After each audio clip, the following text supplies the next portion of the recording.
Le Code noir qui déclarait que l'esclave est un bien meuble, qui expliquait que le maître avait le droit à la première fuite de lui couper l'oreille et de le marquer à la fleur de lys, à la deuxième fuite de lui couper le jarret et de le marquer à la fleur de lys, à la troisième fuite de le mettre à mort.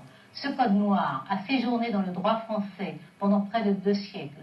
Seule une loi solennelle, disant la volonté du peuple français, pouvait contrebalancer et dire très clairement que ce crime qui était légal, qui était justifié également par des textes ecclésiastiques, ce crime était un crime contre l'humanité. Et en fait, elle fait son travail de nation phare dans le monde en disant la première qu'elle se désolidarise de ce crime et qu'elle reconnaît que c'était un crime contre l'humanité.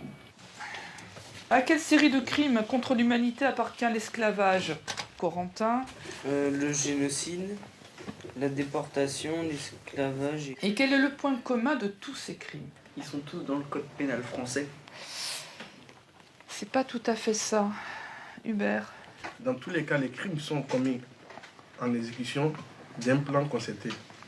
Il y a un plan concerté, c'est-à-dire que c'est pas fait par hasard. Pourquoi Madame Taubira, en 2001, propose au peuple français de faire voter une loi qui dit l'esclavage et la traite sont des crimes contre l'humanité?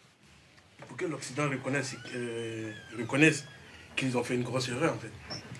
Elle-même, qui est issue de Guyane, veut faire passer cette idée-là à toute la France en 2001. Il a fallu 2 siècles pour que cette patrie reconnaisse la traite et l'esclavage comme crimes contre l'humanité. Je ne sais pas ce que vous en pensez, mais c'est beaucoup. Surtout quand on se proclame patrie des droits de l'homme, sachant que le crime contre l'humanité est une idée assez récente. Il a fallu malheureusement d'autres atrocités pour qu'on en vienne à cette appellation de crime contre l'humanité. Moi, je vous dirais que vous avez de la chance parce que vous faites partie de ces générations qui étudient la traite négrière. Marie-Lise ou moi, on n'a jamais entendu parler de ce sujet-là, puisque en fait, il n'y avait pas de loi qui avait été votée pour que les collégiens, les lycéens, les primaires même, aient des cours à ce propos. Pourquoi, à votre époque, vous n'avez pas le droit de parler de ça à l'école, c'est ce que je voulais savoir? Parce qu'en France, on avait honte. Ah, c'est pas que vous avez honte, mais c'est pas parce qu'il y avait une loi qui... Il n'y avait pas de loi qui disait que vous étiez libre d'en parler, en fait.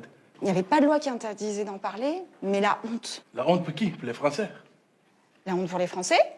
La honte pour qui? Pour les descendants de colons aussi, les descendants d'armateurs qui se sont enrichis. Les descendants d'esclavagistes. Et les descendants d'esclavagistes. Et en Afrique, est-ce qu'il y aurait quelqu'un qui pourrait avoir honte, à votre avis? Bah si. Les rois africains.